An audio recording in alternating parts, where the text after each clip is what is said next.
Pessoal, bem-vindo. Vamos começar o journal de hoje. São 2 artigos do European com a apresentação da Fernanda e comentários do Ulisses. Vamos lá, Fernanda. Vamos. Então, boa tarde. Vou começar primeiro com esse artigo. A rigidez do fígado medida por elastografia por ressonância é um preditor de recorrência precoce de CHC após o tratamento. O CHC ele tem uma taxa de recorrência de até 50% em 2 anos, mesmo após tratamento curativo. A avaliação do risco de recorrência precoce deve ser considerada na decisão do tipo de tratamento. A patologia ela tem um papel muito importante nessa avaliação de risco e nos últimos anos o estágio de fibrose tem sido visto como um potencial biomarcador para prever o risco de desenvolvimento de CHC em pacientes com doença hepática crônica, sendo que a elastografia por ressonância é um método não invasivo, mais acurado para avaliar os estágios de fibrose. Com isso, o objetivo desse trabalho foi investigar se a rigidez hepática medida por elastografia antes do tratamento poderia ser um preditor prognóstico independente em pacientes com CHC sob os critérios de Milão.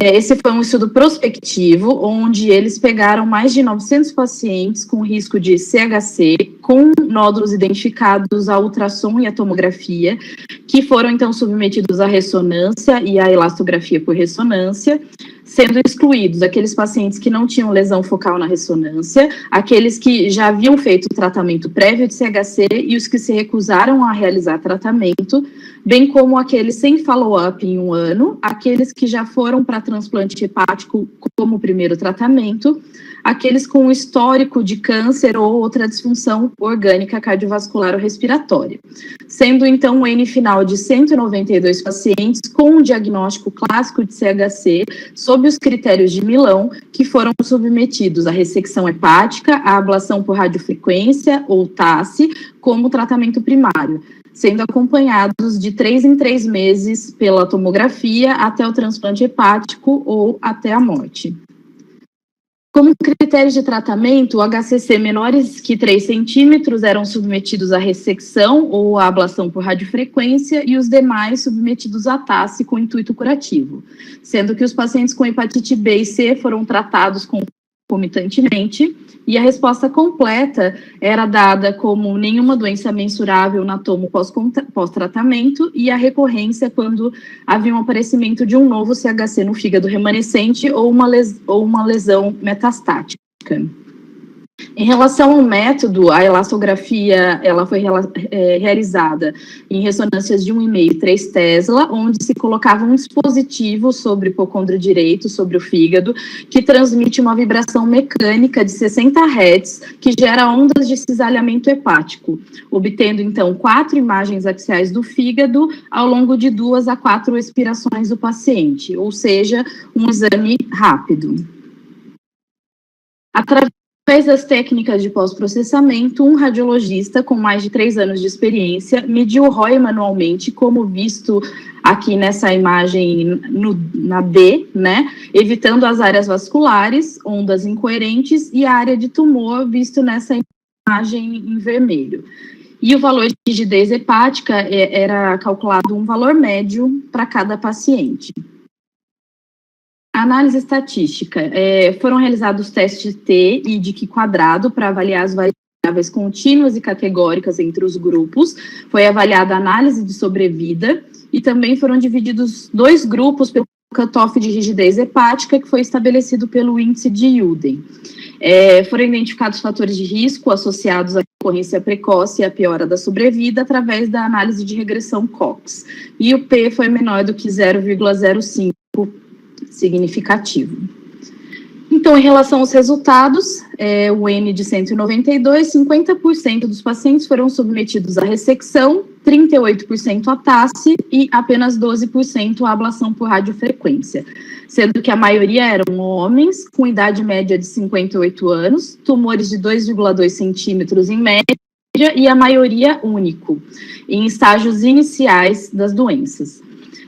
Aqueles submetidos à TASSE eram pacientes mais velhos, com mais rigidez hepática, em estágios mais avançados da doença e tinham menos tumores únicos. Aqueles submetidos ao tratamento curativo, que foi considerado a ablação por radiofrequência e a ressecção, eram pacientes em estágios menos avançados e a maioria com tumor único. Aqueles submetidos à ressecção eram pacientes com menos rigidez hepática e também tumores maiores.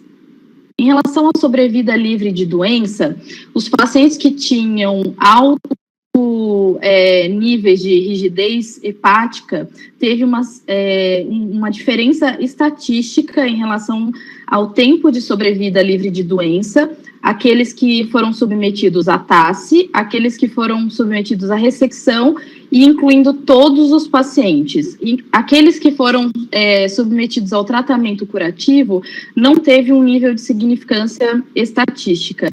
Então, os demais, quanto maior o nível de rigidez hepática, menor o tempo de sobrevida livre de doença. Em relação ao risco de recorrência precoce, a maior rigidez hepática, ela foi considerada um fator prognóstico individual, com risco de recorrência precoce em todos os cenários, então incluindo todos os pacientes, tratamento curativo, ressecção e TASSE, sendo que os maiores níveis de odds ratio foi para ressecção, posteriormente o tratamento curativo, depois TASSE e, por último, incluindo todos os pacientes. Em relação à discussão, eles discutem que estudos prévios mostram que a elastografia por ressonância ela pode prever a insuficiência hepática, insuficiência pós-hepatectomia e a regeneração hepática pós-operatória em pacientes com CHC, e que o maior nível de rigidez hepática está associada à maior ocorrência de CHC em hepatopatas crônicos. Era só um minutinho que travou aqui, desculpa. E agora voltou. E também que a rigidez do tumor em si, ela está relacionada a maior nível a maior recorrência precoce, mas não estudaram até então a rigidez hepática nesse contexto de recorrência precoce de CHC. Em relação às vantagens e limitações, como vantagem eles trazem que eles têm uma ampla amostra e que foi o primeiro estudo que correlaciona a rigidez hepática como prognóstico de recorrência precoce de CHC em pacientes específicos, e como limitações que há uma grande disparidade entre os tipos de estudos já realizados, dificultando então a comparação entre os seus resultados. E eles concluem que a avaliação da rigidez hepática por elastografia por ressonância, ela pode ser um potencial preditor de recorrência precoce em pacientes com CHC tratados por ressecção, ablação por radiofrequência e TASSE, e que os pacientes com maior rigidez hepática por elastografia por ressonância, eles devem ser acompanhados com mais cautela quanto à sua recorrência. E também que estudos futuros devem ser realizados para validar ainda mais essa técnica antes e depois do tratamento de CHC. É isso, obrigada.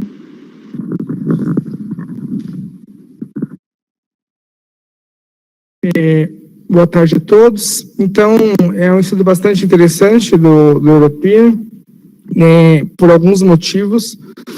O primeiro é a casuística grande que ele adota, quase 200 pacientes. Em segundo lugar, o fato de eles terem feito todos esses pacientes seguindo os critérios de Milão na seleção desses pacientes. E o que está por trás o racional por trás desse estudo é que a gente sabe que a recorrência, ou a possibilidade de recorrência da doença, é uma variável importantíssima que a gente precisa considerar quando vai adotar uma modalidade terapêutica nesses pacientes. Então, a gente conseguir identificar fatores que estariam associados a menor sobrevida e a uma maior recorrência, favorece você escolher uma terapêutica mais apropriada, ou seja, você fazer tratamentos mais invasivos e com maior intenção curativa naqueles pacientes que você sabe que o risco de recidiva é baixíssimo.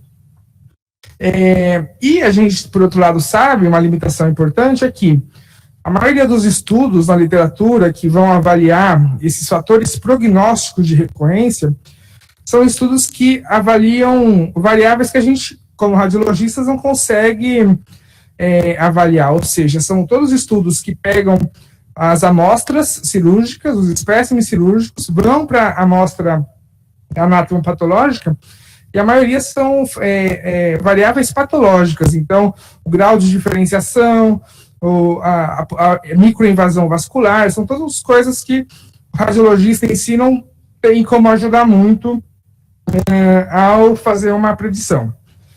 E aí entra, então, na imagem, existem vários candidatos, né, vários candidatos biomarcadores de pior prognóstico ou de recorrência precoce, e não havia sido estudado até então o papel da elastografia por RM.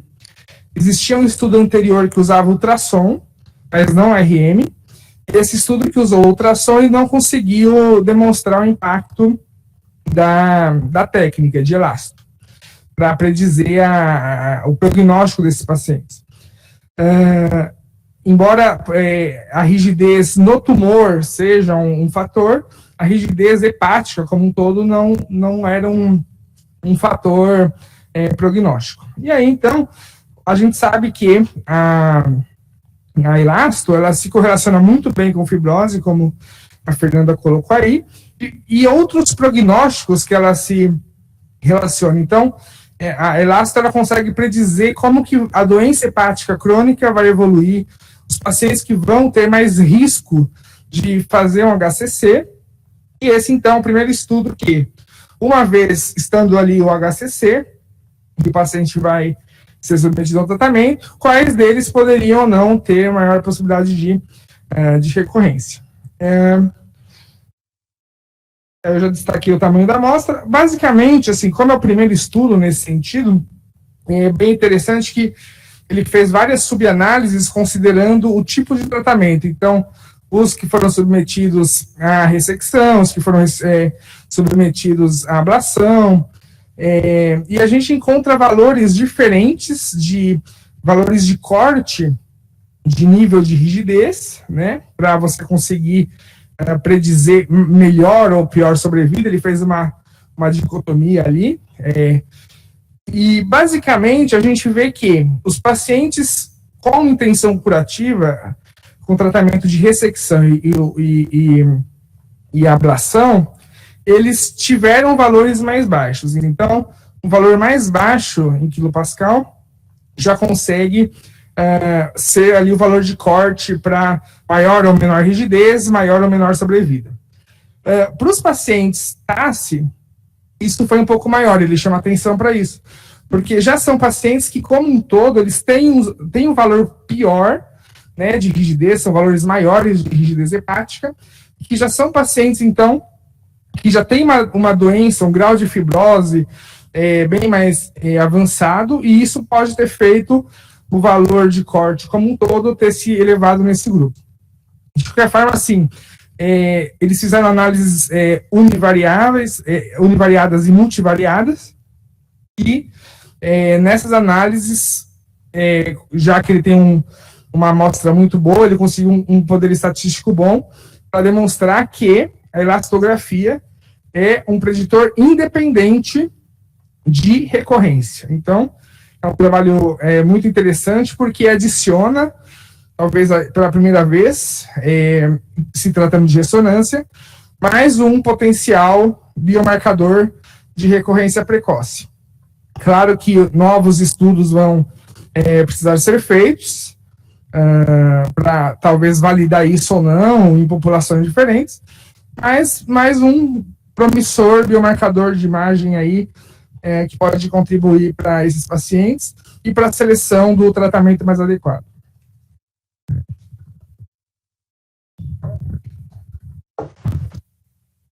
Obrigado, Ulisses. O José está acrescentando aqui que existem algumas evidências iniciais que a elastografia poderia diferenciar a elasto-RM, né? poderia diferenciar lesões benignas com menor rigidez, ou seja, com menor rigidez, de malignas que têm maior rigidez, mas ainda faltaria a confirmação para isso. Esse estudo estaria dentro desse contexto e é um estudo bem interessante, que é o que você falou, né? Alguém quer acrescentar mais alguma coisa? Ok, Fernanda, vamos partir para o próximo artigo, então? Vamos carregar aqui, um minuto.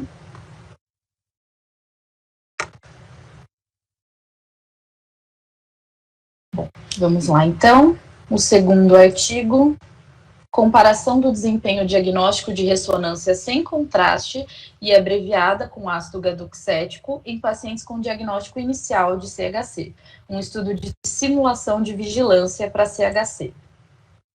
Apenas 30% dos pacientes diagnosticam CHC precoce o suficiente para critério de cura, sendo que o ultrassom ele tem uma sensibilidade nesse estágio de cerca de 47% a 63%. A ressonância ela tem uma maior sensibilidade, porém tem um alto custo. Com isso, estudos abreviados têm sido feitos, né, com protocolos abreviados, como a ressonância abreviada com ácido gadoxético e a ressonância sem contraste. O objetivo desse estudo foi avaliar a performance diagnóstica da ressonância sem contraste versus a abreviada com ácido gadoxético para detectar CHC em estágio inicial em pacientes recém-diagnosticados, sem história prévia de CHC e sem história de tratamento, para simular o cenário de vigilância. Então, eles escolheram pacientes com doença hepática crônica ou cirrose, sem CHC prévio, que haviam feito ressonância com ácido gadoxético, mais de 500 pacientes, excluíram as ressonâncias com qualidade não diagnóstica e separaram em 2 grupos, com CHC, que eram aqueles apenas dentro dos critérios de Milão, e eles excluíram aqueles que tinham CHC apenas menores do que 1 centímetro, formando, então, o grupo de CHC com 140 pacientes que foram confirmados através da ressecção, transplante, biópsia ou através da imagem. E o outro grupo, que é um N de 237, eles excluíram aqueles pacientes com neoplasia prévia e que não tinham follow-up suficiente, chegando a um N total do grupo controle de 123. O grupo CHC era composto mais por tumores únicos, sendo que metade era de 1 a 2 centímetros e metade de 2 a 4,9 centímetros. A maioria era Lee-Hadges 5, a maioria também era composta por idosos, tinha mais pacientes com hepatite B, com bilirrubinas mais altas e mais pacientes Child-Pugh A, com diferença estatística do outro grupo controle. Porém, não havia uma diferença estatística de incidência de cirrose entre esses grupos. Em relação ao exame em si, foi realizada a ressonância com 3 Tesla, o protocolo abreviado incluía T2, difusão com B de 500 e ADC, e a fase hepatobiliar, e o protocolo sem contraste, T2, difusão com B de 500, o ADC, e o T1, IN e Aura Phase. As imagens foram analisadas por 2 radiologistas experientes que sabiam do objetivo do estudo, da história da hepatopatia, porém estavam cegados para a presença de CHC. E eles determinavam como suspeita de CHC quando tinha um hipersinal em T2, exceto cisto ou hemangioma, um hipersinal na difusão, um hipossinal no ADC, aqui não demonstrado, a presença de gordura, aqui demonstrado pela queda de sinal no Aura Phase, e um hipossinal na fase hepatobiliar, assim como eles destacavam o segmento da lesão e as dimensões dessa lesão. A análise estatística foi feita por paciente, por tumor, foi avaliada a performance diagnóstica de ambos comparada com um teste McNamara e um P de 0,05. Em relação aos resultados por paciente, a concordância interobservador foi excelente para os 2 métodos, tanto sem contraste quanto para o abreviado, quando eles incluíam os LIRAD 5, M e 4, sensibilidade, especificidade e acurácia foram excelentes também, sem diferença estatística, tanto quanto em relação aos protocolos, quanto os radiologistas, mostrando um pequeno valor, um valor um pouco mais aumentado em relação ao abreviado, o protocolo abreviado em relação ao protocolo sem contraste. E quando vistos apenas LIRAD 5 ou M, ou seja, excluindo o LIRADS 4, a sensibilidade também se manteve excelente para os dois radiologistas e com um valor um pouquinho melhor no protocolo abreviado.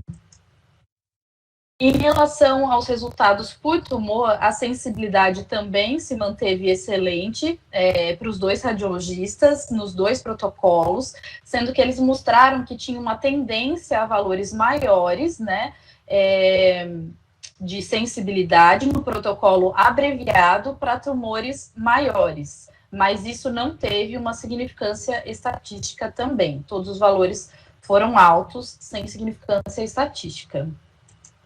Sem diferença estatística, perdão.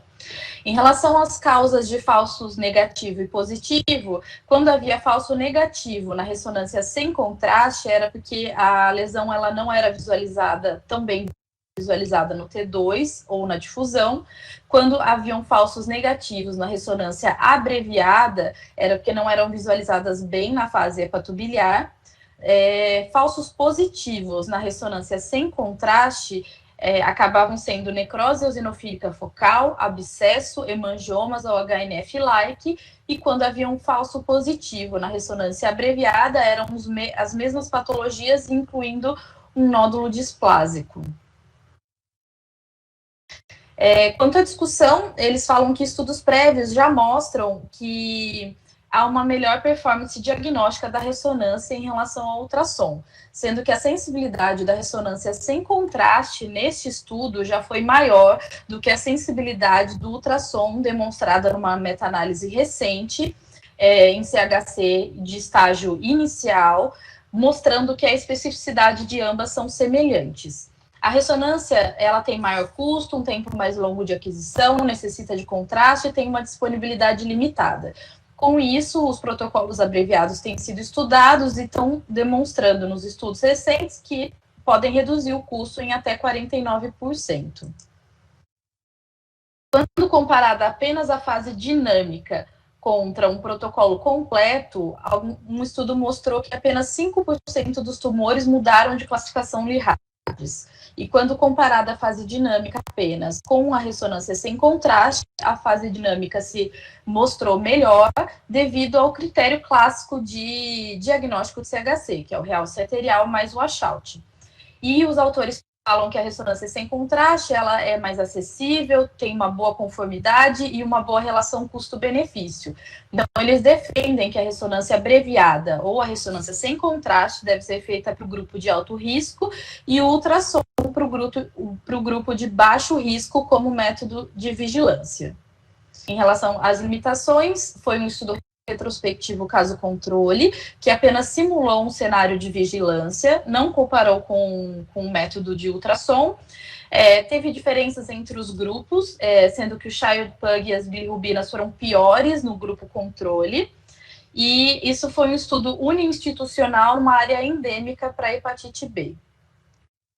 E ele conclui que o desempenho diagnóstico da ressonância sem contraste, em comparação com o da ressonância abreviada com ácido gadoxético, é comparável para a detecção de CHC em estágios iniciais, porque ambas mostram alta sensibilidade e especificidade e têm o potencial de serem usadas como ferramentas alternativas na vigilância do CHC em pacientes de alto risco. É isso, obrigada.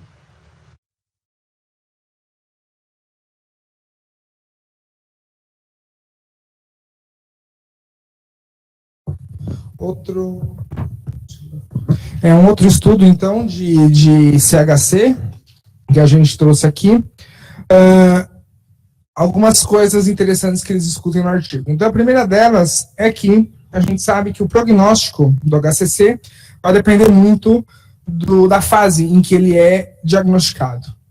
enquanto um paciente que faz um tratamento com intenção curativa, que foi diagnosticado numa fase precoce, ele tem uma sobrevida em 5 anos acima de 70%, o paciente que tem a infelicidade de ter o diagnóstico em uma fase avançada, menos de 10% deles vai ter uma sobrevida maior do que 5 anos. Então, mais do que você conseguir detectar o CHC num rastreio epidemiológico, numa vigilância, é interessante também você detectar ele num estágio precoce, o mais precoce possível, para dar uma chance desse paciente ter uma sobrevida maior. Por outro lado, as grandes sociedades pelo mundo preconizam o rastreio desses pacientes com ultrassom. Ultrassom, infelizmente, para o HCC precoce, ele tem uma sensibilidade que não é nada boa, 40%, 50%, 60% no máximo. Então, você fala, é melhor então fazer aí o rastreio com ultrassom, mesmo que não seja lá uma maravilha, pelo menos metade dos casos você vai estar diagnosticando precocemente. Porém, a outra metade que não tem a sorte de ser diagnosticada precocemente não vai ter essa mesma opinião, né? Então, a gente realmente precisaria de ferramentas de screening que aumentassem a possibilidade de um diagnóstico precoce, coisa que o ultrassom realmente não consegue. E aí a gente precisa de algumas alternativas, que é a ressonância e a tomografia. O ultrassom é uma coisa barata, por isso que ele é proposto como uma ferramenta de screening, é muito fácil você fazer, é barato, então do ponto de vista populacional é a modalidade de rastreio. Porém, a tomo e a ressonância, classicamente a literatura tem mostrado que elas são muito mais sensíveis nesse diagnóstico precoce. E aí o que a gente poderia fazer então para contrapor essas limitações, que são exames caros, exames demorados, exames que usam contraste?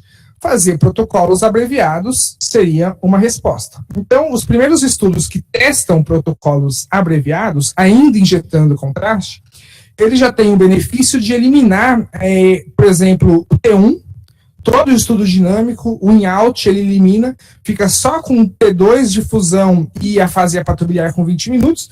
Então, o paciente consegue injetar o contraste 20 minutos antes de entrar na sala. A hora que ele entra na sala, ele já vai direto para esse protocolo abreviado. Então, o exame é feito em 10 minutos. Tem o inconveniente, que é o preço do contraste hepatoespecífico e o fato de você ter que pegar acesso no paciente, injetar e tudo mais. Então, embora você reduza o tempo do exame e o preço do exame, ainda tem essa inconveniência do contraste.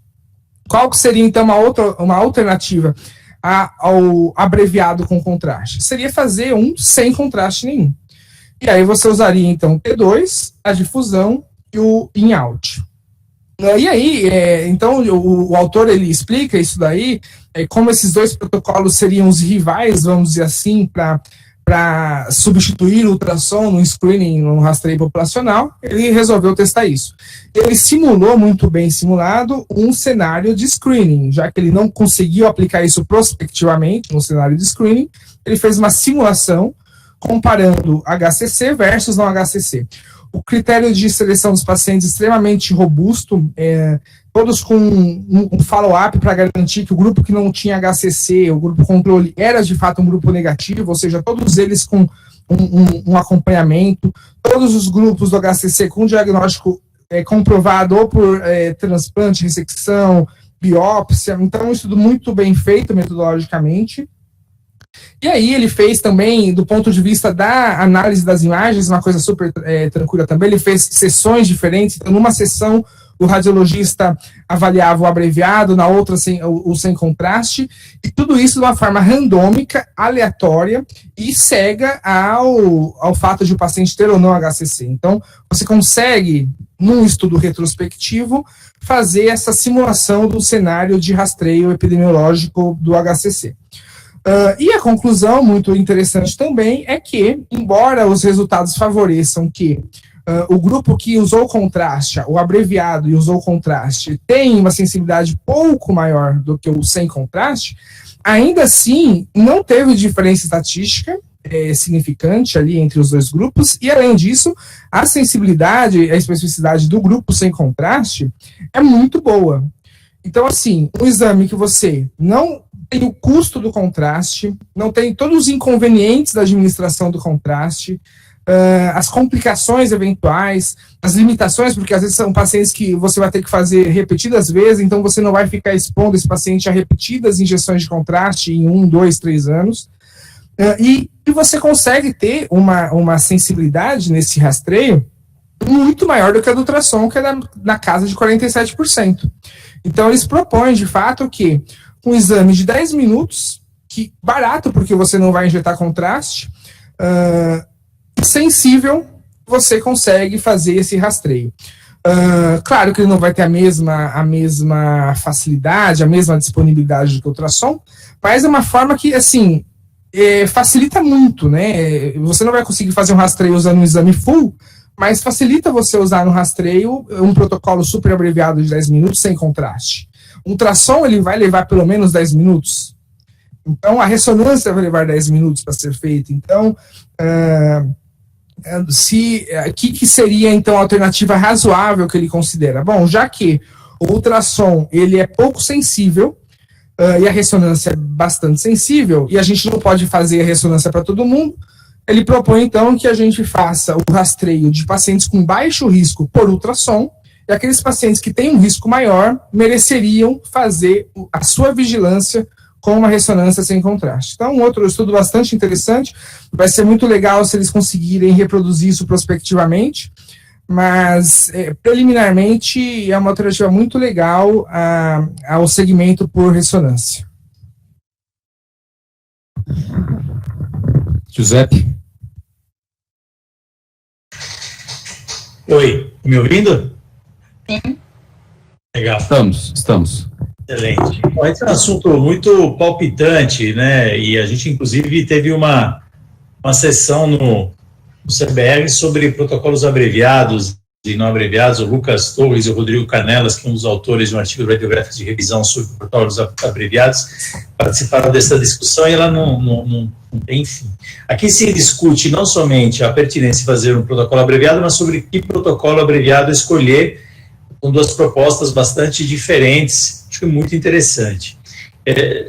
Eu lembro o seguinte, primeiro, tudo se resume, na verdade, a um estudo de custo e efetividade, quando você compara ultrassom versus ressonância. Evidentemente que, para cada indivíduo, se você olhar individualmente, eu vou querer a melhor relação custo-benefício para mim. Para mim, Giuseppe, se vocês, com todas as opções, ultrassom, ressonância com Primovist versus ressonância sem contraste, para mim a melhor alternativa era ser estudado, se eu tivesse o risco de ter um hepatocarcinoma, eu queria ser estudado de 6 em 6 meses, ou de ano em ano com a ressonância sem contraste. Esse seria o melhor dos mundos. É cômodo, é rápido, não precisa injetar contraste, e a melhor eficácia ou relação custo-benefício entre as três opções. Sem falar, evidentemente, da tomografia e ressonância completa, que não vem agora aqui nesse caso. Dito isso, é muito difícil fazer esse estudo de custo-efetividade.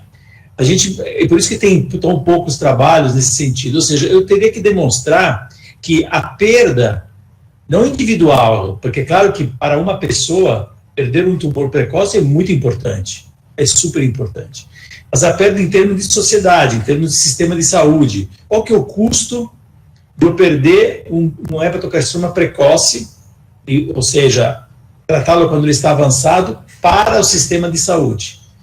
Esse aumento de custo justifica substituir ultrassom em milhares de pacientes, ou dezenas de milhares de pacientes, por ressonância magnética. No final das contas, essa conta volta. Ainda ninguém conseguiu demonstrar isso, até porque depende muito da sociedade onde você vive. O custo do ultrassom, o custo da disponibilidade, o custo de oportunidade, né? Quanto custa fazer a ressonância. Parece óbvio que você fazer uma ressonância, e é óbvio, né? Fazer uma ressonância sem contraste é mais barato do que fazer com contraste. E se as duas tiverem eficácia semelhante, excelente. Então, não tem o que discutir. Então, esse fato é tranquilo.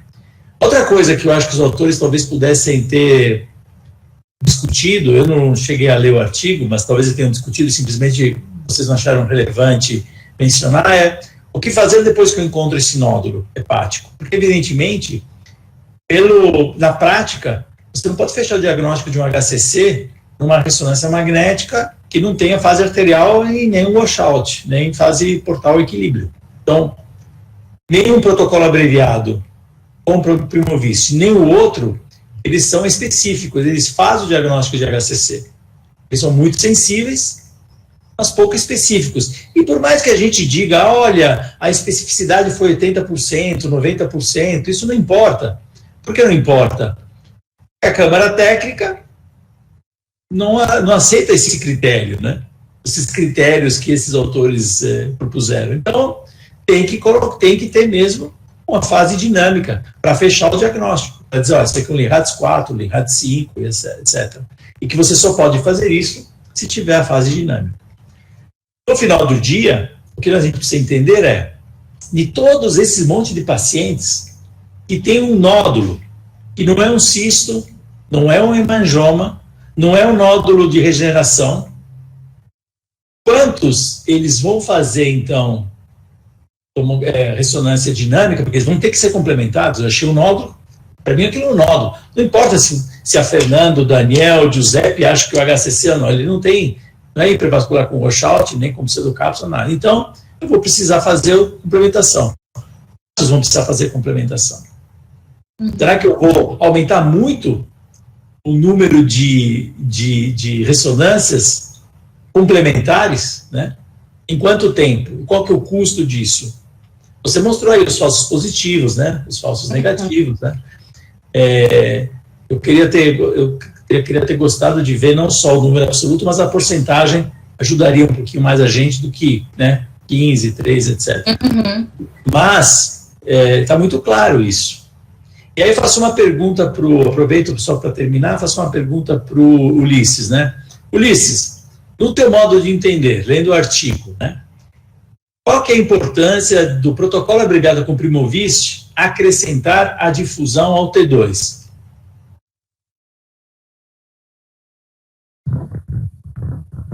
Eu vou responder várias questões que é interessantes que o senhor levantou.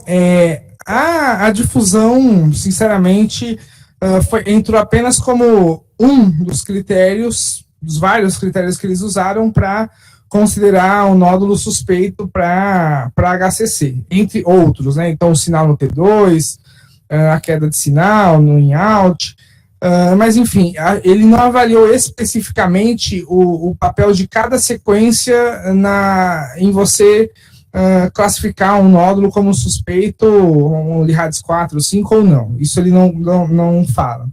Agora, coisas interessantes. Ele aborda a questão da custo-efetividade e aborda a questão do estudo dinâmico. Então, a primeira coisa que ele fala eles estão propondo o protocolo sem contraste como um rastreio identicamente ao ultrassom. Então, o paciente que tem nesse rastreio epidemiológico uma suspeita, ele vai seguir o fluxo que um paciente do ultrassom segue, que aí toma para ressonância. Então, você vai ter que repetir o exame. Mas a justificativa seria justamente essa, o incremento que você tem da sensibilidade. Análise de custo-efetividade. Acho que o ponto mais importante em você adotar isso ou não, com certeza. Ele cita um estudo, esse aqui é um estudo da Coreia, ele cita um outro trabalho que fez essa análise de custo-efetividade para uma amostra muito pequena. Eles fazem várias contas sobre o tempo que você segue esses pacientes, o gasto que você tem em tratar esses pacientes e tal, e segundo eles, uma amostra muito preliminar, para esse estudo específico da Coreia, teria um certo papel. Mas, obviamente, esse estudo ele tem apenas o objetivo de abordar a questão do ponto de vista da sensibilidade no rastreio. É uma questão importantíssima, então está demonstrado, pelo menos nesse estudo, que poderia ser uma alternativa. Ele não consegue, de fato, fazer essa análise do custo-efetividade, e isso é uma coisa que realmente limitaria a adoção disso amplamente.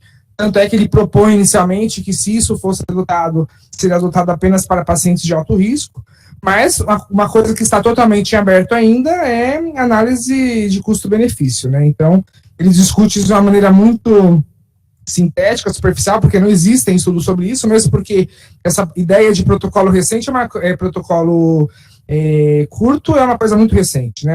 Faz pouco tempo que isso aí está no HCC. Mas, frente a isso agora, acho que próximos estudos que poderiam ser feitos seriam estudos prospectivos e estudos de custo-efetividade. Aí sim a gente conseguiria talvez responder essa questão. Mas respondendo a questão do dinâmico, a ideia é rastreio, não é diagnóstico, eu deixo isso bem claro. Não tem a mínima pretensão de diagnosticar o HCC nesse tipo de rastreio.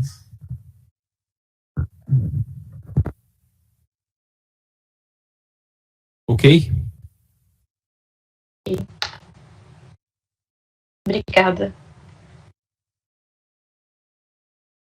Obrigado, Fernanda, Ulisses.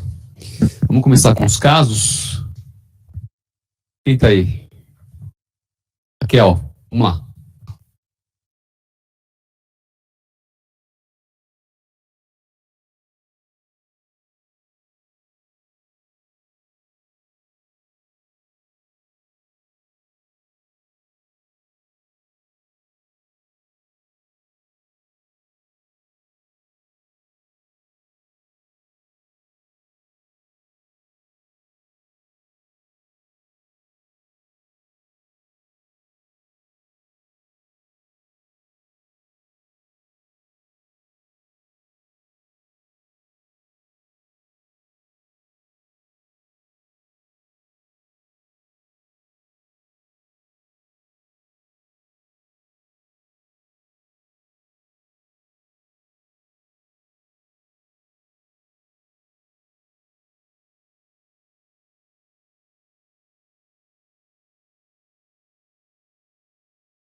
Olá, pessoal, boa tarde. Eu sou Raquel Lopes, sou R2 de Radiologia aqui da Escola Paulista. Queria inicialmente agradecer a Isabela, do abdômen aqui da escola, pela orientação na redação, na preparação desse caso. Vou iniciar hoje a discussão de casos clínicos, mostrando... Como eu faço para passar isso? Tá. Então, vou começar com um paciente masculino de 18 anos, procedente de São Paulo, cuja queixa principal era o rebaixamento do nível de consciência há 3 dias. O paciente vinha apresentando sonolência excessiva nos últimos 3 dias, apresentava-se afebril, eupneico, anúrico, com escala de coma de Glasgow variando e flutuando entre 9 e 11. Tinha antecedente patológico, um paciente portador de leucemia linfoblástica aguda, com 2 transplantes de medula óssea, o primeiro deles em 2019 e o segundo em 2020, também submetido a quimioterapia e radioterapia. Exames laboratoriais, o paciente vinha com hemoglobina em queda, plaquetopenia grave, com necessidade de transfusões diárias de plaquetas e de hemácias, com leucócitos normais, de 6 a 7 mil, e uma creatinina de 7,2. Foi submetido a exames de imagem de ultrassonografia e tomografia de abdômen, que demonstraram aqui a ultrassonografia. A gente vê, então, os rins de dimensões aumentadas, ambos, né, que nessa imagem rim direita, essa segunda rim esquerda, apresentando essa ecotextura difusamente heterogênea bilateral, e a bexiga, apresentando as paredes difusamente espessadas, fazendo tomográfico. Então, inicialmente, nessa fase arterial, fechado positivo, a gente via ambos os rins, novamente, de dimensões aumentadas, essa contrastação heterogênea ao meio de contraste na fase arterial. Eu trouxe bastante imagem com cortes dos rins aqui, alguma quantidade de líquido livre no abdômen também. Temos aqui essa reconstrução coronal, demonstrando mais uma vez os rins com a contrastação bastante heterogênea. Com a contrastação bastante heterogênea. E o mesmo exame, da mesma data, em fase portal, mostrando então aqui que essa heterogeneidade dos rins, ela meio que diminuiu aqui na fase portal, as alças intestinais algo espessadas, algo demasiadas, com alguma quantidade de líquido livre no abdômen, e aqui, nessa última imagem, demonstrando a bexiga realmente com as paredes difusamente espessadas, esse conteúdo aqui espontaneamente hiperdenso, formador de nível do interior da bexiga, compatível com conteúdo hemático. Então, visto esses exames, qual o diagnóstico de vocês? Então, alternativa A, infeccioso, alternativa B, autoimune, alternativa C, neoplásica, alternativa D, vascular, alternativa E, congênito.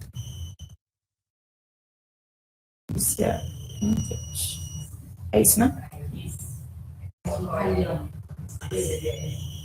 Aqui, S, é.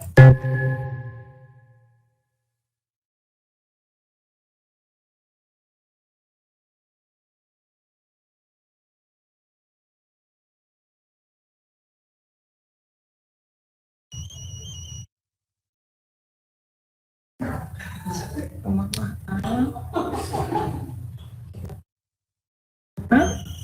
então, recapitulando, paciente jovem, apresentando rebaixamento de nível de consciência há cerca de 3 dias, antecedente patológico de leucemia linfoblástica aguda, já tendo sido submetido a 2 transplantes de medula óssea, nos últimos 2 anos, no caso. No último ano, na verdade. Tá. Publicar resultado da enquete?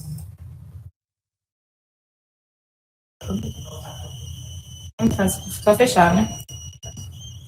Então, a gente tem aqui, a maioria das pessoas optou pela opção C, caso neoplásico, mas algumas pessoas, assim, a quantidade significativa pela opção A, infeccioso, mas alguns por vascular e alguns outros por autoimune. O congênito foi abandonado, excluído. Então, já pode mostrar o diagnóstico? Então, a gente vai aqui, o diagnóstico que de fato era infeccioso, como algumas pessoas acharam que era, e o diagnóstico foi de infecção disseminada por adenovírus, detectada por uma amostra de cultura sanguínea, aqui, uma carga viral no sangue detectada acima de 3.400.000 de carga viral, certo? Também, conversando com os médicos assistentes, esse exame também foi detectado vírus na urina do paciente. Só que eu não tive acesso a isso no prontuário, na aba de exames, mas estava descrito em prontuário também, tá? Então, eu trouxe aqui a questão de quais achados do adenovírus no trato gastrointestinal, no trato urinário. Então, só para fazer uma breve recapitulação sobre o adenovírus, que é uma causa comum de infecção do trato respiratório, em especial nas crianças, né? Mas também pode causar doenças disseminadas, em especial em pacientes severamente imunocomprometidos, como esses pacientes submetidos a transplantes de órgãos sólidos ou de medula óssea, e pacientes também imunossuprimidos por doença infecciosa, né, HIV. Então, é uma doença, quando disseminada, também mais comum nas crianças, pelo fato dessas crianças terem um sistema imunológico mais imaturo, e não há terapias antivirais específicas. Entretanto, a utilização de ribavirinha, de ganciclovir, de cidofovir, ela tem demonstrado bons resultados no tratamento do adenovírus disseminado. Então, o adenovírus, quando disseminado, a taxa de mortalidade é bastante aumentada, em especial em pacientes pós-transplante de medula óssea. Alguns estudos falam em cerca de 90% de mortalidade. E após o início da utilização do cidofovir, agora assim, a taxa de mortalidade caiu bastante, estando atualmente em torno de 50%. Então, essas infecções, a infecção por adenovírus vai ocorrer em até 1 ano do transplante, e é sempre bom lembrar que existem diagnósticos diferenciais de infecções que também podem ser disseminadas nesse contexto de imunossupressão, como, por exemplo, o BK vírus e o citomegalovírus, que são diferenciais. Então, o principal achado da adenovirose disseminada, nesse contexto, é a cistite hemorrágica pelo adenovírus, que está presente em cerca de 7% dos pacientes transplantados de medula óssea, e existem alguns subtipos de adenovírus que são mais relacionados à cistite hemorrágica, como, por exemplo, os subtipos 7, 11, 34 e 35.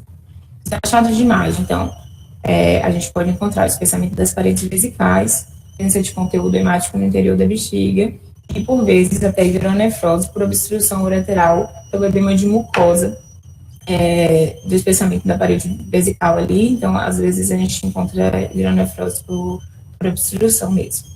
Aqui ao lado, eu trouxe uma imagem da literatura ilustrativa, demonstrando um conteúdo que é hiperdenso no interior de uma bexiga, não necessariamente de adenovírus, relacionado à infecção por adenovírus.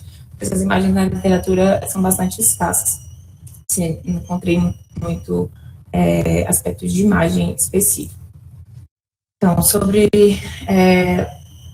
uma outra apresentação, pode ser a lesão renal aguda, que em geral pode acontecer na infecção disseminada ou através da própria cistite hemorrágica, em que ocorre a infecção retrógrada ascendente do trato geniturinário, acometendo os rins. Então, de achados patológicos nos rins, a gente pode encontrar hemorragias intersticiais, tubulites necrotizantes, de achados de imagem, muitas vezes nefrograma estriado ou mesmo focos hemorrágicos, seja no parênquima ou no sistema coletor.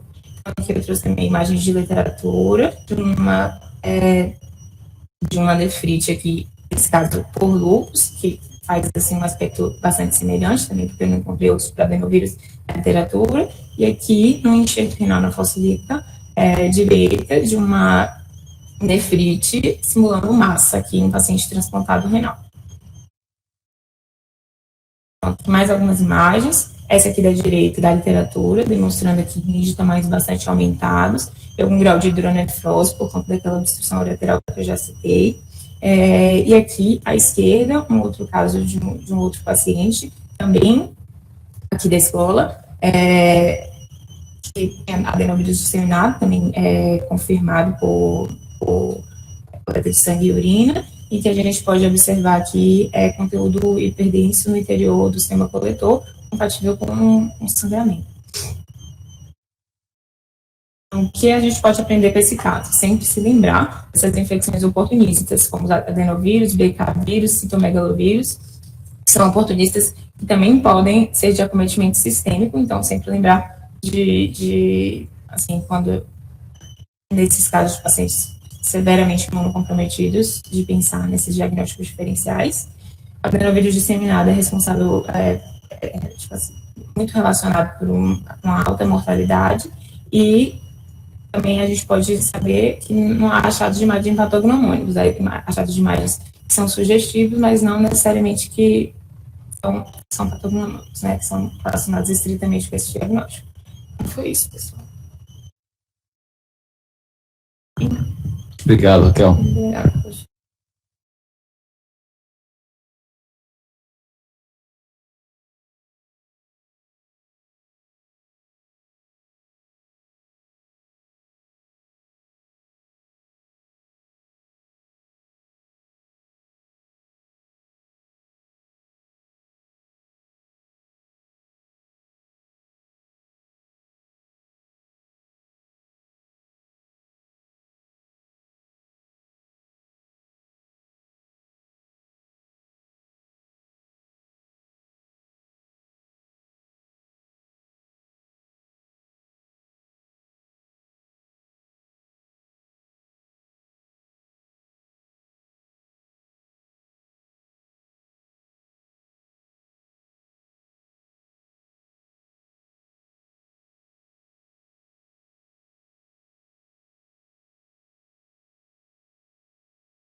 Boa tarde, meu nome é Marina, sou empreendedora de radiologia aqui do também.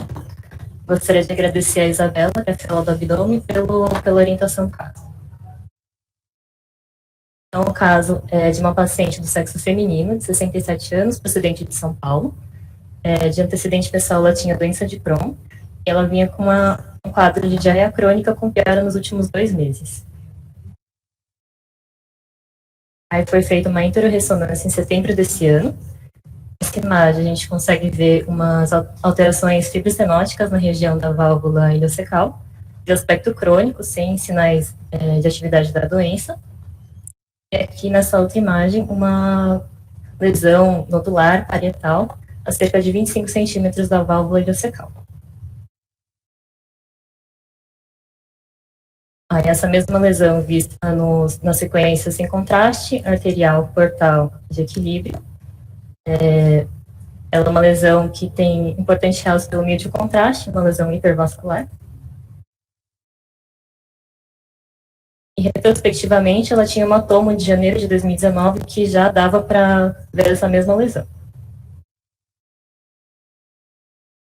Então, considerando esse quadro dessa paciente de 67 anos, com doença de Crohn, diarreia crônica com piora nos últimos 2 meses, qual o diagnóstico para essa lesão?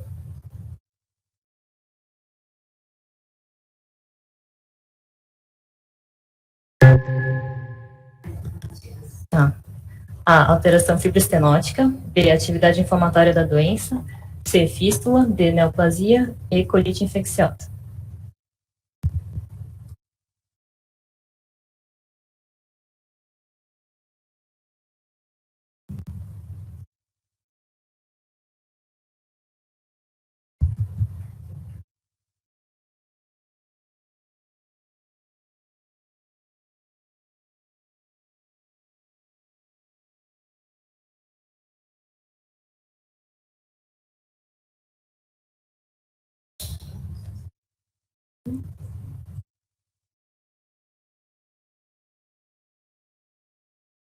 Então, a maioria das pessoas colocaram alternativa D, neoplasia. Essa lesão ela ainda não tem confirmação histopatológica, mas o aspecto nodular dela, hipervascular, favorece essa hipótese de neoplasia mesmo. Então, quais são as neoplasias associadas à doença de Crohn? A doença de Crohn ela é um tipo de doença inflamatória intestinal. Ela é caracterizada por uma inflamação intestinal crônica, que é um fator de risco para malignidade.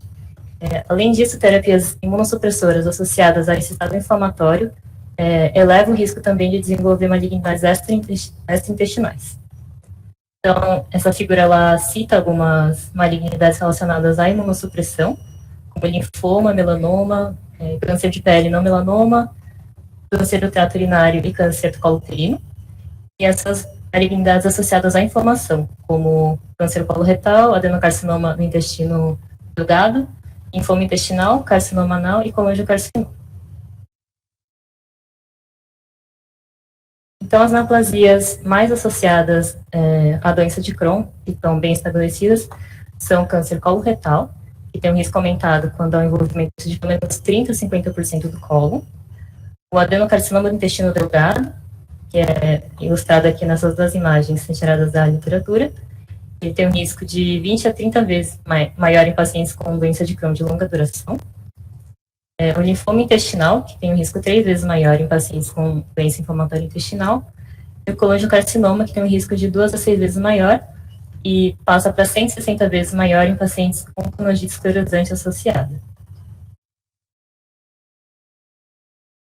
Em relação aos tumores neuroendócrinos, a associação ainda é controversa. Em 1986, existiam apenas 9 casos relatados na literatura, coexistindo tumores carcinoides e doença de Crohn. Em 97, 16 casos, sendo que desses 16, 10, a lesão estava longe da área de doença de Crohn ativa e só 3 estavam no mesmo segmento. Então, alguns autores acreditam que a doença de Crohn não é um fator causal para tumores carcinoides, uma vez que essas lesões são encontradas, na maioria das vezes, acidentalmente após cirurgia. E outros acreditam que essa coexistência pode ser subnotificada porque todas as condições podem imitar umas às outras. Em relação ao GIST, a correlação é controversa também e atualmente não há evidência de tal associação. Primeiro porque tem poucos casos de GIST em pacientes com doença inflamatória intestinal relatados na literatura, desses casos, nem todos ocorrem em locais sabidamente envolvidos por inflamação. Como extra, então, pensando no método diagnóstico para essa lesão a 25 centímetros da válvula iliocecal, pode-se pensar na colonoscopia, que é um exame que normalmente atinge o ilho terminal, que nem está ilustrado nessa imagem tirada da literatura. Mas conversando com alguns colegas da endoscopia, eles falaram que normalmente a colonoscopia atinge até 15 a 20% da válvula iliocecal. Então, a rigor, não atingiria a nossa lesão. Mas isso depende também das condições do paciente. Se o colo dele for mais curto, às vezes pode atingir. Então, concluindo, os pacientes com doença de Crohn têm risco aumentado de desenvolver câncer do trato gastrointestinal, sendo os adenocarcinomas mais comuns. Os tumores neuroendócrinos e o GIST têm uma associação dados limitados e conflitantes na literatura, mas alguns estudos ainda sugerem uma associação entre tumor carcinoide e doença de Crohn no contexto de inflamação prolongada. São as referências. E é isso.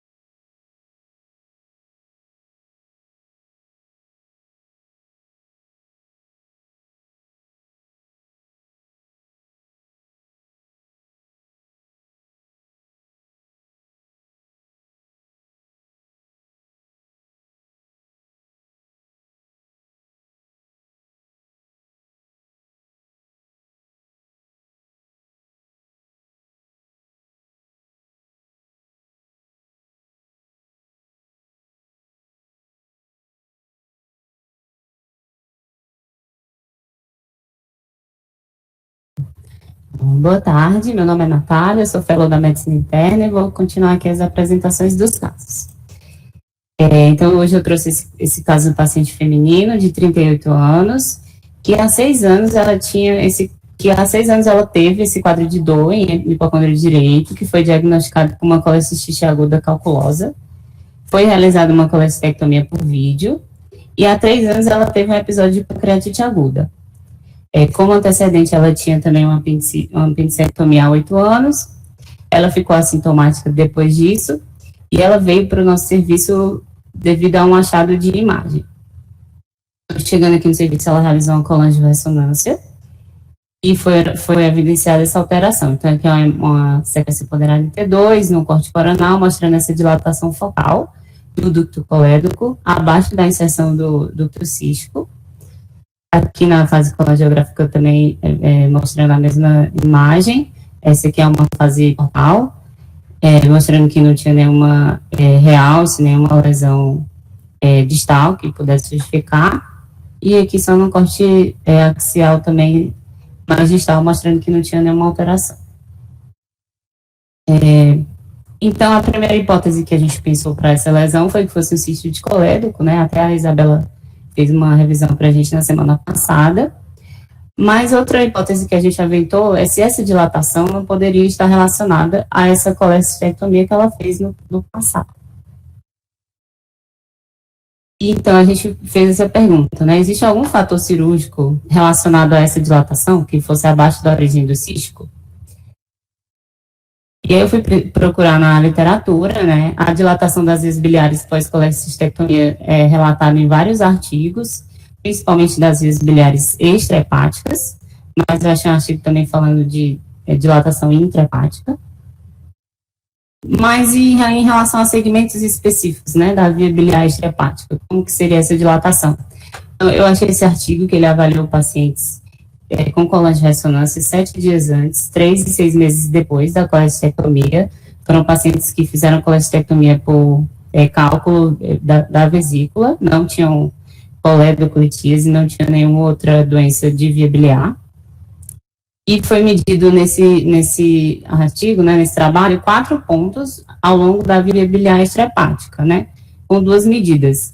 a medida anteroposterior e lateral. Então, aqui na imagem mostrando quais foram as medidas que foram feitas. As primeiras duas medidas foram feitas no terço distal do colédoco, as outras duas medidas foram feitas no terço proximal do colédoco, abaixo da inserção do cisco. Outras medidas foram feitas no terço distal do hepatocolédoco, do ducto hepático comum, né, acima da inserção do cisco, e essas outras medidas mais proximais. Né. Foram feitas outras medidas intrahepáticas também. Então, o que foi visto nesse trabalho, né, que realmente existe um aumento significativo do diâmetro, com significância estatística, após a colestectomia, sendo que em relação a esses pontos, o que foi visto foi que a metade proximal do hepático comum e a metade proximal do colédoco onde há esse aumento do diâmetro, mais do que nos outros pontos. E também foi visto um aumento das vias biliares intrahepáticas, principalmente nos segmentos 2, 3, 5 e 8 do fibro. Então, não, a gente não achou essa dilatação específica que fosse abaixo da inserção do cístico, né? Eu trouxe também para a gente lembrar da síndrome pós-colestectomia, né, entrando nesse assunto. Ela ocorre, é caracterizada pela recorrência ou persistência dos sintomas, principalmente cólica biliar, dispepsia, vômitos e icterícia. Ela ocorre em até 40% dos pacientes, né, então pode ser bem frequente. Ela é classificada como precoce ou tardia. Quando for precoce, a gente vai lembrar de cálculos retidos, principalmente no colédoco ou no porto do ducto cístico, ou de uma lesão iatrogênica. E quando for tardia, a gente vai lembrar de uma litíase recorrente, né, que pode ser também no colédoco, no porto do ducto cístico, ou de uma vesícula biliar remanescente. Aqui na imagem eu trouxe um exemplo de colédoco-litíase, aqui, né, no colédoco, e aqui no porto do ducto cístico, de uma paciente que tinha sido submetida a uma colestectomia há vários anos. Outras causas também são a disfunção do esfíncter de Oddi e a estenose do ducto biliar. Em relação a essa síndrome também, existem causas que não são biliares, como a pancreatite aguda ou crônica, que a nossa paciente teve, né, pancreatite aguda, bem como essas complicações, tumores pancreáticos, hepatite, ulceropéptica e outras desordens, e outras causas não biliares, não gastrointestinais, como desordens psiquiátricas ou neurológicas também. Apesar de todas essas causas, 5% dos pacientes ainda ficam sem causa definida, mesmo após a investigação diagnóstica. Então, só recapitulando, né, eu não encontrei nenhum fator relacionado à colestectomia que ocasionasse dilatação exclusiva do segmento infracístico. Então, lembrar que a dilatação pós-colestectomia, ela é mais acentuada nos segmentos proximais do ducto colédoco e do hepático comum. E lembrar da síndrome pós-colestectomia, né, que tem causas biliares e não biliares. E é isso. Obrigada. Obrigado, Natália. Deixa eu só comentar rapidamente por que eu pedi para a Natália trazer esse caso. Você pode mostrar novamente aquela colange? Claro. Essa paciente, ela acabou ficando estigmatizada com o diagnóstico de cisto de colédoco, né? A paciente de que idade mesmo? Tinha 38. 38 anos. A gente não tem um exame pré-colecistectomia para saber se essa dilatação segmentar ou focal do colédoco já estava presente antes. Então, a discussão era exatamente essa que a Natália trouxe, né?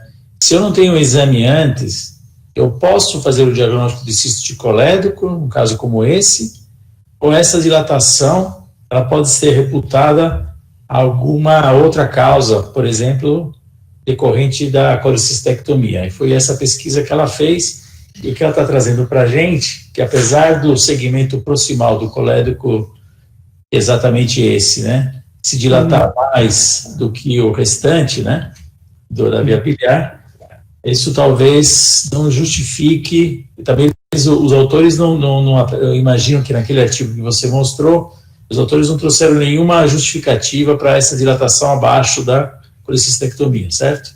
Certo, porque eles só mediram mesmo. Não fizeram nenhuma hipótese, né, de causa. Tá. Então, basicamente era isso. eu ainda assim eu sou muito conservador em chamar essa paciente como portadora de um cisto de colérico. Eu não taxaria ela desta forma. Qual que é o impacto para a paciente? Talvez só, em tese, essa paciente teria um maior risco de fazer neoplasias, né? Cisto de colérico sem solato está mais associado ao colangiocarcinoma e mereceria fazer controles, né, evolutivos. Se não fosse isso, ela só faria controle uma vez que se tornasse sintomática, que me parece que no momento ela não está, né, Natália? Não está sintomática.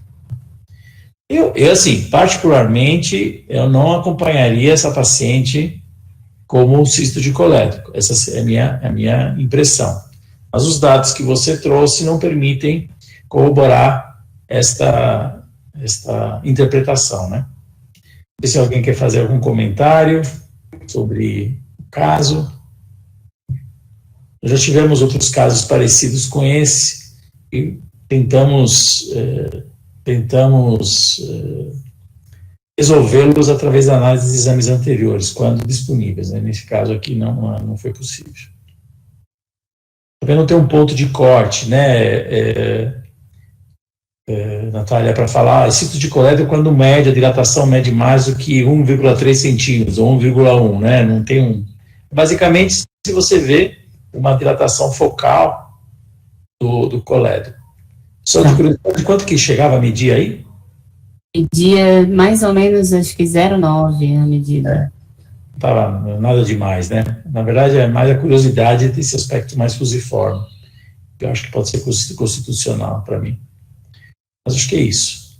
Não sei se o Daniel quer fazer algum outro comentário, mais alguém quer fazer comentários.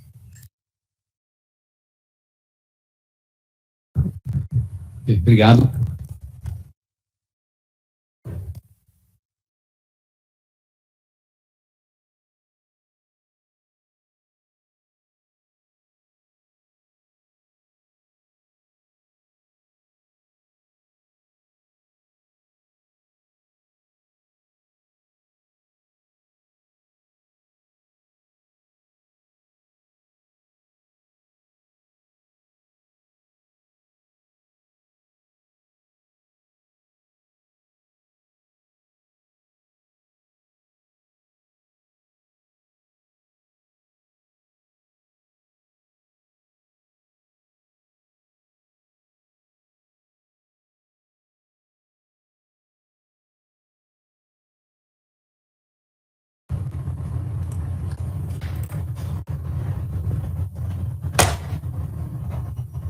Bom, boa tarde, pessoal. Meu nome é Júlia. Vamos dando seguimento aqui à nossa apresentação de casos. O paciente é do sexo masculino, tem 46 anos, natural de Cascavel, proveniente de Rondônia. A queixa principal dele era diarreia. Ele tinha uma história, desde o ano de 2000, evoluindo com uma diarreia líquida, perda de 40 quilos, e nessa ocasião foi feita uma investigação diagnóstica que revelou um adenocarcinoma tubular no colo esquerdo e seco, T3N1M0. Foi submetido, então, a uma colectomia subtotal com ilioreto-anastomose. Porém, ele persistia com diarreia líquida sem produtos patológicos cerca de 10 vezes ao dia, mesmo após o procedimento cirúrgico. Foi, então, realizada exames laboratoriais que não vieram com alterações significativas, uma colonoscopia e uma endoscopia. A colonoscopia foi diagnosticado com etiologia dessa diarreia e um provável intestino curto, após a cirurgia. Mas na endoscopia, veio uma lesão ulcerada, com bordas em degrau, infiltradas, um fundo recoberto por fibrina e áreas de necrose, localizada no corpo uterino, que media mais ou menos 3 centímetros. Foi então realizada uma tomografia do paciente sem contraste, em que a gente já conseguia ver, mas com alguma dificuldade, um espessamento da parede gástrica com perda do pregueamento habitual, que nas fases axial, sagital e coronal. Foi pedida, então, uma ressonância para esse paciente. Então, nós temos aqui nos cortes axiais em T2, sequenciais, nós conseguimos ver aqui mais bem apresentada, né, essa lesão, ela perde realmente o contorno habitual das pregas gástricas. Aqui no corte coronal, não tinha gordura intracelular, não perdeu sinal no oral phase. Na difusão, ela tinha um sinal bem baixo aqui no ADC, com valor de 0,8, e apresentava um realce periférico ao contraste, já na fase arterial, que persistia pela fase portal, inclusive o equilíbrio. Então, hoje eu resolvi fazer uma pergunta um pouco diferente. Essa lesão foi biopsiada e ela é um adenocarcinoma do subtipo intestinal.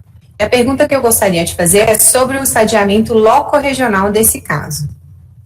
Quero saber qual que é a modalidade de escolha. Tomografia, ressonância, ultrassom endoscópico ou estadiamento intraoperatório por laparoscopia.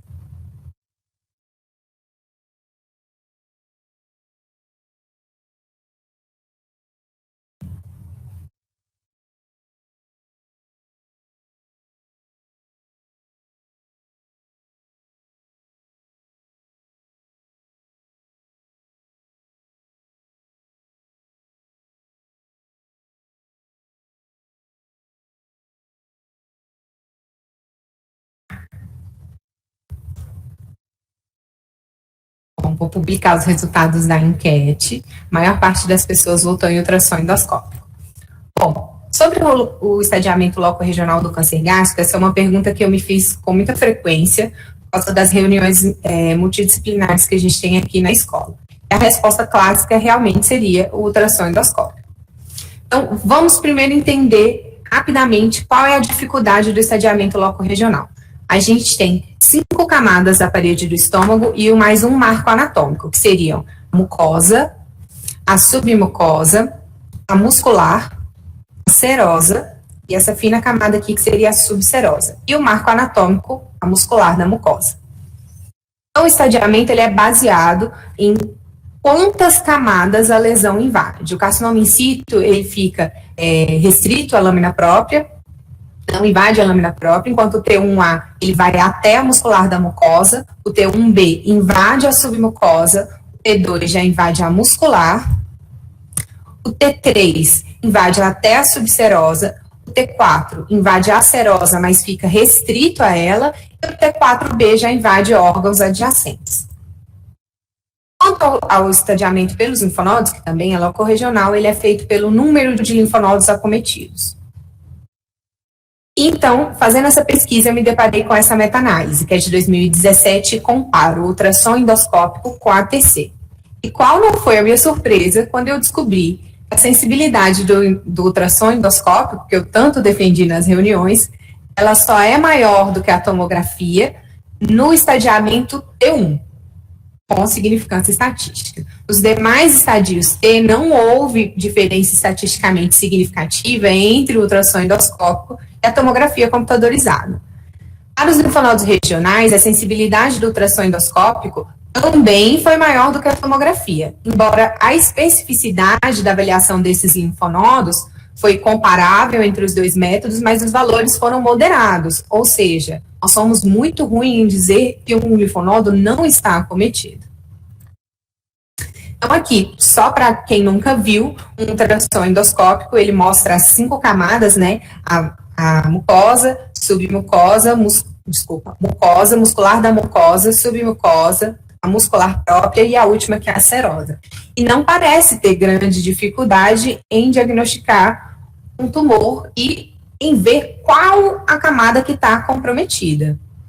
Na tomografia, o ideal seria que a gente tivesse um protocolo com uma distensão bem importante do estômago, que geralmente é feita com contraste negativo, e que o paciente fosse colocado nesse decúbito obliquado, a depender de onde estivesse essa lesão. Então, esse aqui é um estadio 2, esses estadios são feitos de acordo com a integridade dessa pequena camada hipodensa, que fica atrás dessa pequena linha hiperdensa, e quanto o aspecto da face externa do estômago. Então, esse aqui seria um T2, esse aqui já seria um T4, por essas nodularidades que indicam que a serosa também está comprometida. Já essa outra meta-análise, ela analisou apenas o papel da ressonância, sem comparar com outros métodos. Então, a ressonância versus o resultado da cirurgia. E a acurácia foi alta, de 81%, as sensibilidades também, exceto lá para o T1, que a gente já tinha essa dificuldade. No entanto, são poucos estudos que foram feitos com ressonância. Para vocês terem ideia, essa meta-análise juntou 400 pacientes, enquanto a outra que a gente tinha mais de 1.700. E os autores acreditam muito que seja uma perspectiva futura, né, que a realização de fases com inspiração única facilitem esse estadiamento. E a limitação dos estudos quanto ao estadiamento do câncer gástrico, todos os estudos, todas as meta-análises que foram feitas nos últimos anos seriam a mudança no estadiamento TNM ao longo dos anos, então o que era T2 nem sempre foi considerado T2, o que é T2 hoje, e a grande quantidade de estudos asiáticos. Então, na Ásia, eles têm uma experiência muito grande com ultrassom endoscópico, então o preparo da equipe deles é maior, e, portanto, com ultrassom, é um método operador dependente, eles têm resultados melhores. Esse estudo com ressonância foi feito unicamente na Ásia. No outro estudo, de 1.700 pacientes, mais de 1.000 eram chineses ou coreanos. Então, realmente, a resposta seria o ultrassom endoscópico, mas o ganho do ultrassom endoscópico é mais no estadio N do que no T. Então, voltando ao nosso caso, ele foi submetido à ecoendoscopia, não foram observados nódulos linfáticos, ele tinha um tumor que se estendia até a subserosa, portanto, um T3N0. Aqui a correlação belíssima que a gente tem com a peça anatômica, né, praticamente desenhando o tumor que a gente já via, um tumor grande. E o que eu aprendi com esse caso foi que o ultrassom endoscópico supera a TC no estadiamento N e no estadiamento T1, a depender de uma equipe treinada nesse método. E que a ressonância é promissora no estadiamento locorregional, mas que a gente ainda tem, infelizmente, poucos estudos. Era isso, essas são minhas referências. Não achou comparação entre o ultrassom endoscópico e a ressonância, né? Não achei, inclusive, nem entre a TC e a ressonância. Como meta-análise, não. O Giuseppe está salientando aqui que no nosso meio o principal método é a TC, para esse estadiamento loco-regional, que mostra ser bastante eficaz para diferenciar T1, T2 versus T3, T4. E a avaliação de linfonodos à distância e meta hepática, aí você tem que usar TC ou RM, né? Sim, na verdade a TC é muito usada porque ela mata dois coelhos, né? A gente vê o loco regional razoavelmente bem e a gente vê a distância, né? Algumas imagens hepáticas, alguns autores defendem o uso da ressonância mais para imagens hepáticas que geraram dúvida do que para o estadiamento loco regional. Mas é realmente porque não tem muitos estudos sobre a ressonância no loco regional. Então, basicamente, ela ficou para tirar dúvida no estadiamento à distância, realmente. Mais algum comentário? Ô Daniel, pede por favor, para a Júlia mostrar de novo o estadiamento, as camadas, o estadiamento só. E se você chegou a ler alguma coisa sobre conduta versus estadiamento pré-operatório. Olha, professor, li sobre a conduta no estadiamento pré-operatório, muitos autores advogam, inclusive, o uso do ultrassom endoscópico, porque quando o tumor é muito precoce, existe técnicas endoscópicas de raspagem desse tumor, né? Principalmente nesses tumores até a submucosa, enquanto eles são T1.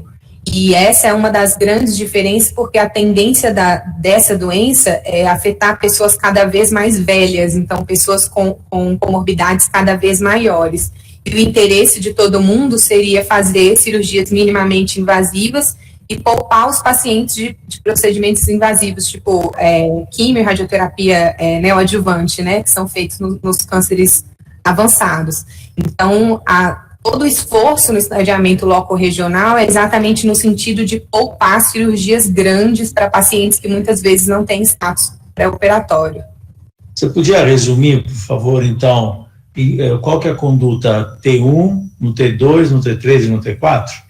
Se não me falha a memória, a conduta até o T2 é cirurgia, e no T3 e T4 já seria neoadjuvância e depois reavaliação para cirurgia posterior, se possível. Se o paciente, infelizmente, tiver uma meta à distância, aí ele tem que fazer o também quimio e quimioterapia, e pode precisar de ser só paliação. Obrigado. É que passo a outra imagem? Era para tentar destacar a importância, qual era a importância de diferenciar o T1 do T2 se a conduta é semelhante, né? Como você acabou de falar. Porque até o T1 poderia ser endoscópica, né, a cirurgia. Então, talvez você consideraria mudar para T1 endoscópica, T2 cirurgia e T3, T4 adjuvância? Sim. Obrigado.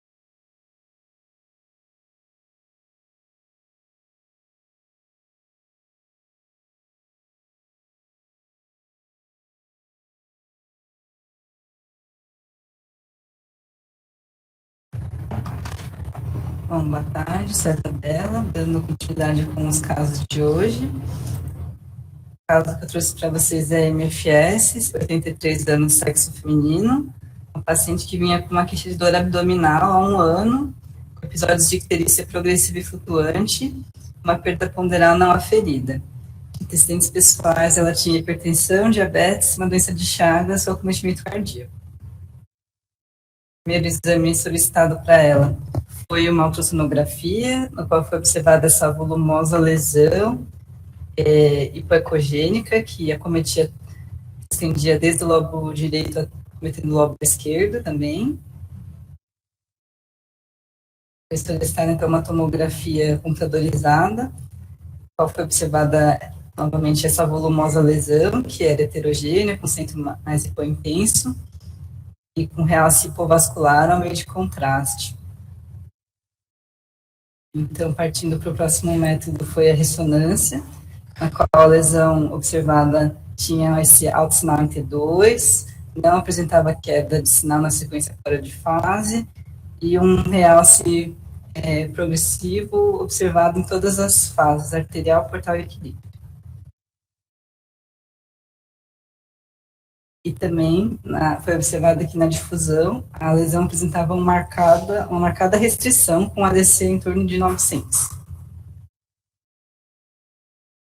Então, com base nesses achados, pode ser o diagnóstico, a metástase, hepatocarcinoma, C, linfoma, D, tumor neuroendócrino, ou E, hemangioma.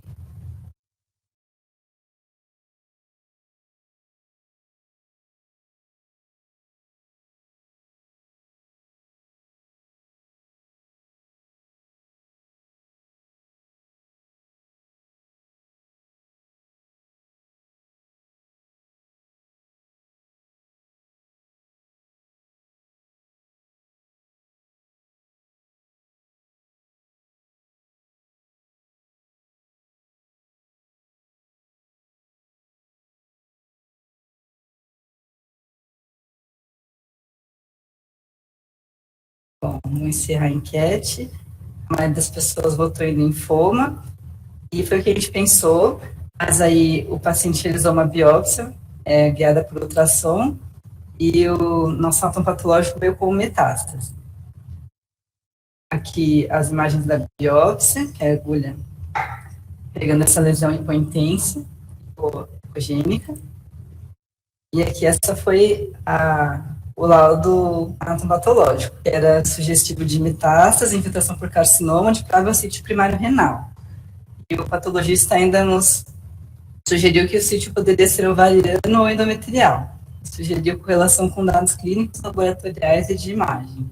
Então, nós fomos correlacionar com as imagens que nós tínhamos, e nós vimos que nos rins não havia nenhuma lesão suspeita para ser um carcinoma primário de rim, Também na tomografia era possível observar que na região, tanto uterina quanto anexial, ela não tinha nenhuma alteração suspeita para neoplasia, apenas varizes pélvicas.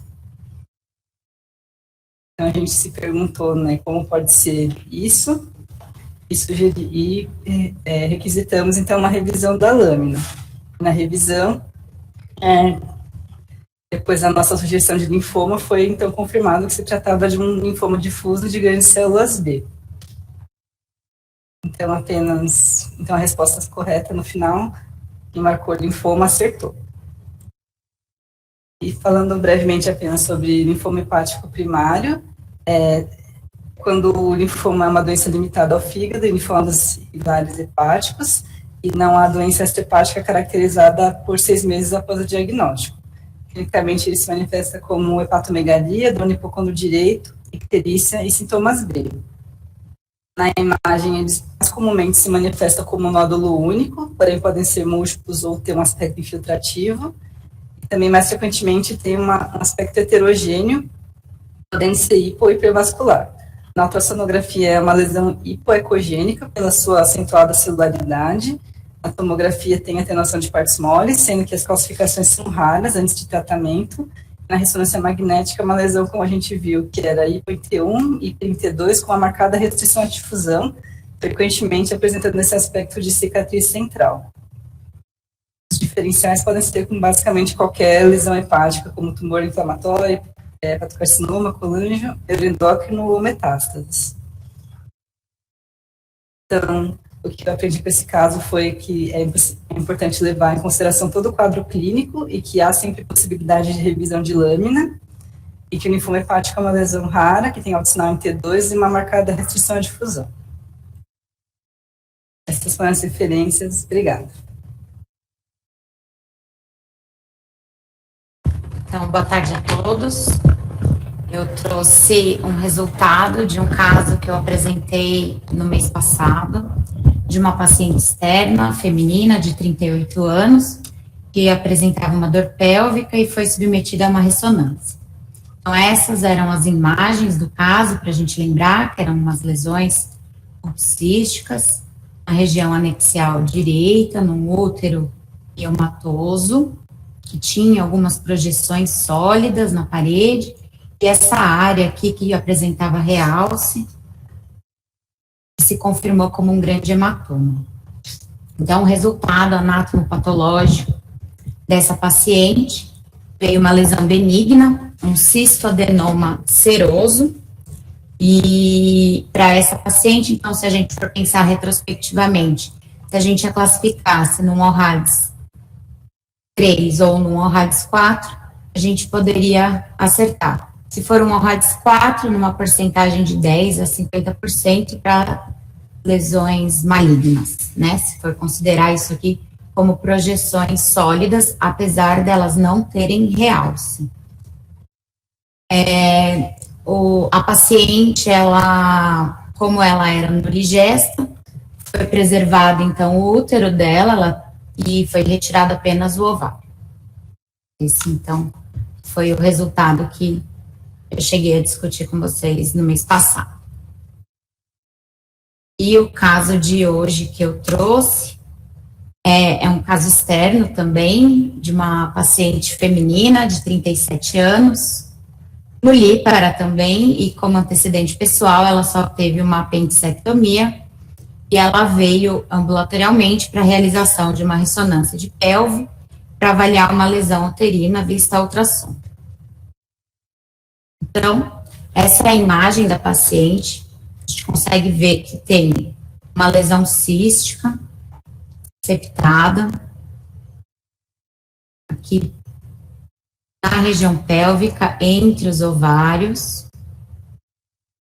e em contato aqui com a serosa fúngica. Vou passar mais uma. Então, aqui a gente vê que tem uma lesão de baixo sinal em T2, redonda, bem definida, mioma, e aqui essa formação cística multiseptada. Vou passar mais um pouquinho.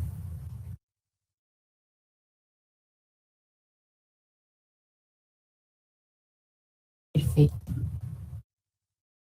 Então, só para mostrar que essas lesões, um discreto realce, e aqui a lesão uterina.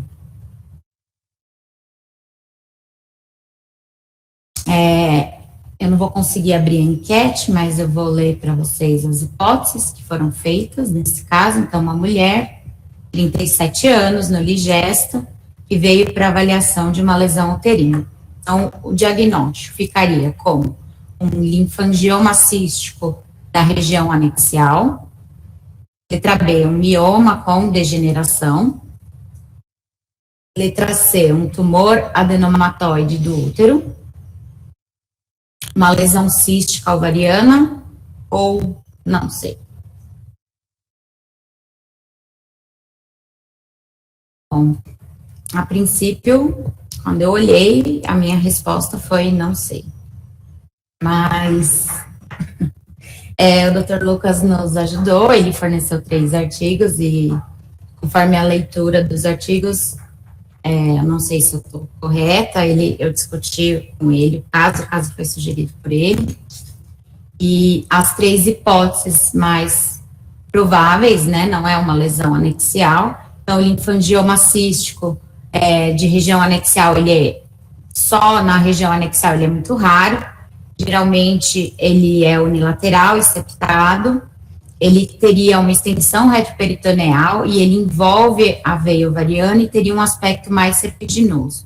Geralmente os pacientes têm um histórico de cirurgia prévia, e aí qual é a relação com o mioma, né? Então o mioma, na verdade, ele contribuiria para uma obstrução linfática e aí formaria o linfangioma, né? Acho que essa hipótese é menos provável. Temos a hipótese de um mioma com degeneração cística, e o mioma ele pode ser tanto uterino quanto dos ligamentos largos ou das trompas. Porém, os miomas que têm essa degeneração, geralmente são grandes, em mulheres mais velhas, e eles podem ser também subserosos ou pedunculados, e a degeneração sugerida, que seria mais parecida com esse caso, seria uma degeneração hidrópica, que é uma degeneração bem comum, a degeneração cística seria a mais comum.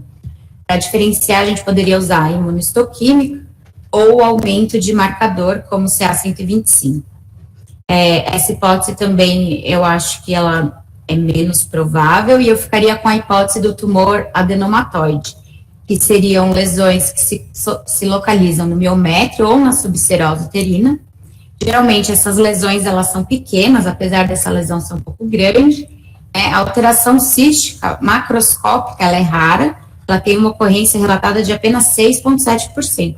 Porém, o aspecto de imagem que eu encontrei na literatura é o que mais se assemelha, que seriam essas projeções septadas confluindo numa lesão única.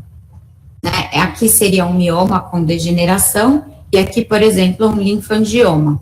Então, só para voltar, ali a lesão, ela confluiria numa lesão mais central. Acho que seria essa a hipótese. Eu não sei se o Dr. Lucas gostaria de comentar alguma coisa, mas esses foram os achados dessa paciente. Ou se alguém quiser comentar, claro. O Lucas acho que não tá, né? Não. Leandro, você quer comentar?